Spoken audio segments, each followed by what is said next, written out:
අනුරාග පුෂ්පය තුන් ඈදුතු ගීත විචාරය කතෘ ආචාර්ය මහේන්ද්‍ර සමරවික්‍රම කතනය විජිත් ප්‍රේමසිංහ පිරිනැමීම මෙම ග්‍රන්ථය ආචාර්ය මහේන්ද්‍ර සමරවික්‍රමයන් විසින් සිය ආදරණීය බිරිඳ ප්‍රසාදි ඩොමින්ගෝ දියණිය ජනූදි සසෙන්යා සහ පුතු තේජායු සහස්‍ය වෙත සෙනෙහසින් පිරිනැමේ. නමෝ තස්ස භගවතු අරහතෝ සම්මා සම්බුද්දස්ස. හැඳින්වීම.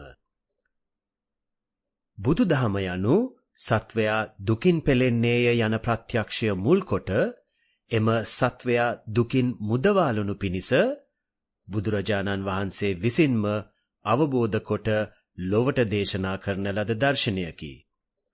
බුදුරජාණන් වහන්සේ සත්වයා දුකින් මුදවාලනු පිණිස බුදුදහමෙහි මූලික හරය වන චතුරාර්ය සත්‍ය ප්‍රථම ධර්ම දේශනාවේදීම හඳුන්වා දෙන ලදී.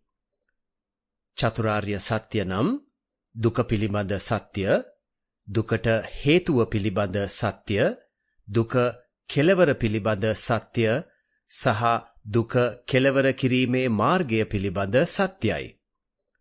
කෙටියෙන් කිවහොත් මෙම ආර්ය සත්‍ය සතර දුක, තණ්හාව, නිවන සහ මැදුම් පිළිවෙත ලෙස විස්තර කළ හැක. මෙම ගීත ත්‍රිත්වය තුලදී අපි බුදුදහමෙහි මූලික සංකල්ප සරල ස්වරූපයෙන් ඉදිරිපත් කළෙමු. මෙම තුන් ඈදුතු ගීතයන්හි විශේෂත්වය නම් ගීත කලාව තුලින් බෞද්ධ දර්ශනයෙහි මූලික සිද්ධාන්ත ශ්‍රාවකයාට සංදේශනය කිරීමට ගත්තා වූ නව ප්‍රයත්නයයි. මෙහිදී චතුරාර්ය සත්‍ය, නාම රූප, තණ්හාව, හේතුඵල ධම, චෛතසික, විදර්ශනාව සහ නිර්වාණය ආදී මූලික කරුණු ගීත කලාව තුලින් සංදේශනය කෙරෙයි.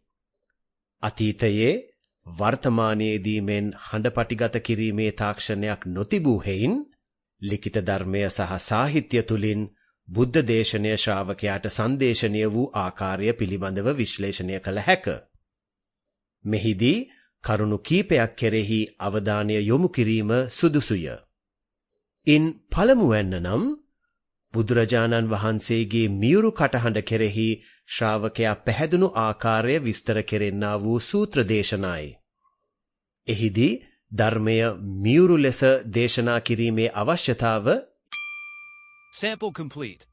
Ready to continue?